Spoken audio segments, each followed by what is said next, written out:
Welcome to Lesson 3, Break-Even Analysis.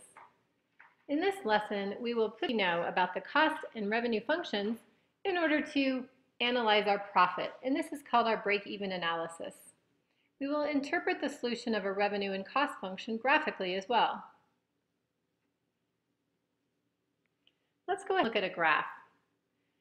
In a normal graph, we have number of units on the x-axis and we have dollars on the y-axis. And we have our two graphs.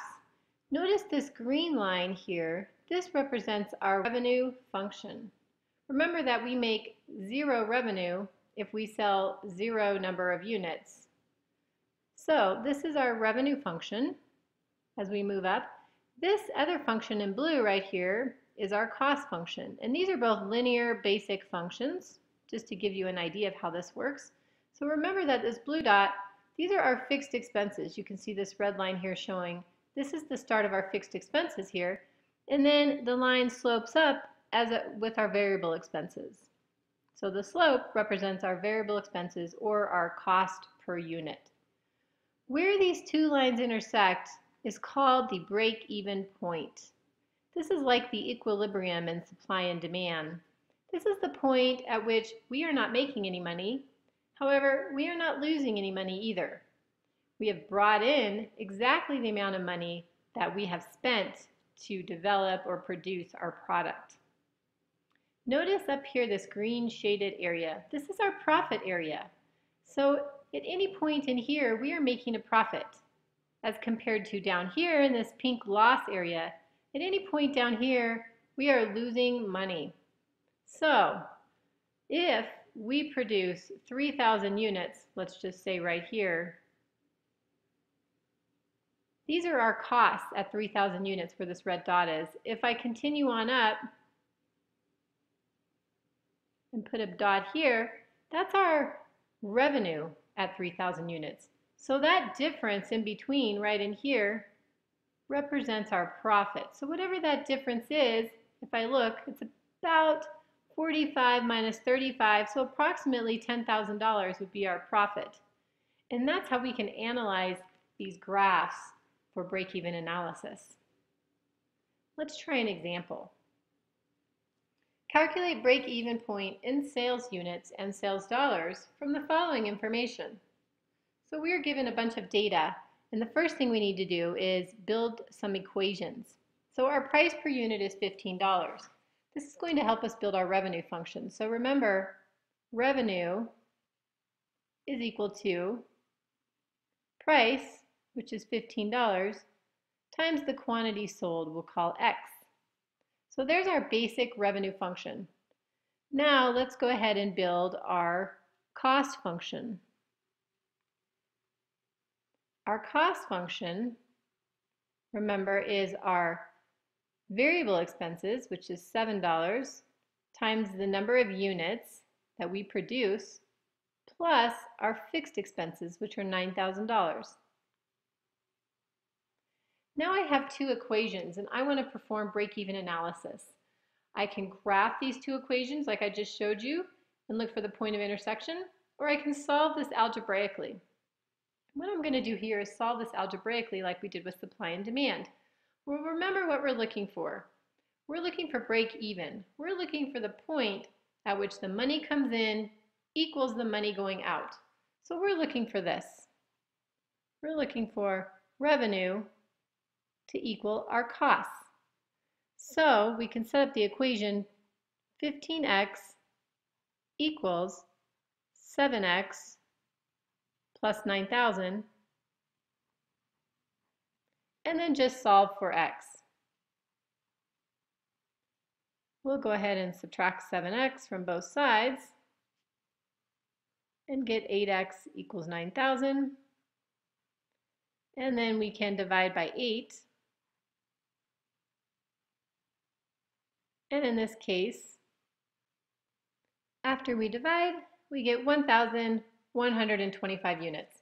So we know that on the x-axis, we break even at 1,125 units. Well, what's the dollar amount of that? What is the dollar amount of the revenue we bring in and the cost we spend? In order to figure that out, we need to plug in 1125 into one of our equations. All right, let's go ahead and plug it into this top one because that would be a little bit easier. So let's plug in 1125 into our revenue equation and multiply. When we do that, we get a revenue of $16,875. Now, it wouldn't have mattered if we'd plugged the 1125 into our cost equation because our cost equation would come to the same thing. So if we plugged it into our cost equation, 7 times 1125 plus 9,000 would also come to 16,875. Because remember what we're finding. We're finding the break-even point. We're finding the one point that is the same in the revenue and the cost equation. We're finding the point at which the revenue coming in is equal to the cost going out. Let's answer our question down here. What will be the profit or loss if production or sales is equal to 750 units? So if you think about this for a minute, how can we solve this? Well, there's a couple of ways, and either way is correct. We could graph it, like we've been doing, and look for 750 on the x-axis and then find that difference, like we did in the introduction. Whatever that difference is will either be our profit or potentially our loss. But we don't have a graph right now, so the other way is to do it algebraically. Now, if we're looking at it algebraically, we have two ways we can do that here as well. We can use one equation where we have combined revenue and costs, or we can do it individually and we can then subtract our costs from our revenues. I'm going to show you both ways. So let's go ahead and look at our revenue first. We have $15, and we're going to assume that we sell 750 units. So 15 times 750 is 11,250. That is then our revenue. And then in this equation, we can plug it in. 7 times 750 plus 9,000 gives us total costs of 14,250. So you can already see that we're going to have a loss. If we only brought in 11,000 something and we spent 14, we are going to have a loss. Let's see how big that loss is. Looks like we're going to have a $3,000 loss. So if we take our revenue and we subtract our costs, we end up with a loss, and I'll put it in parentheses to represent the loss, of $3,000.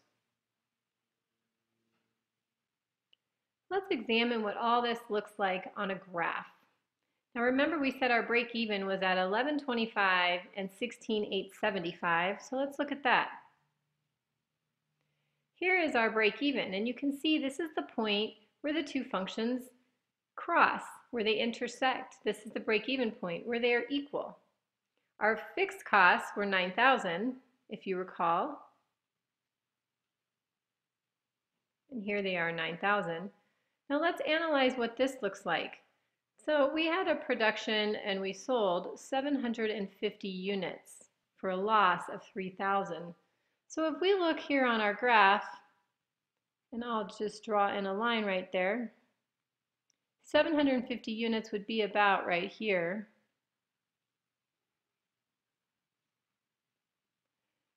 If we plot these points, that means that this point right here, that's our revenue. And this point right here, that's our cost. So this is the money coming in, and this is the money going out. So whatever this difference is right here, this is going to be our loss since we're down here in this lower quadrant. Let's try to figure out how close we were to the 3,000. Since each of these increments represents 1,000, we're about $1,000 to $3,000 difference in here. And so our calculations show that we have a loss of 3,000, and our graph supports that. Let's try one more example where we use price as a function. Again, we're going to calculate our break-even point in sales units and sales dollars from the following information. Now, instead of given a single constant price per unit, we have a price function. We are given variable costs and fixed costs. So let's go ahead and build our equations. All right, so if we build our equations, remember that our revenue function is now a composite function. We have taken our price, which is a function 55 minus 0.10x, times the quantity sold, which is x. And then our cost function is the same. We have our variable costs at $12 per unit, plus our fixed costs of $2.75. Now again, if we want to figure out break even, we need to set these two equations equal to each other and solve.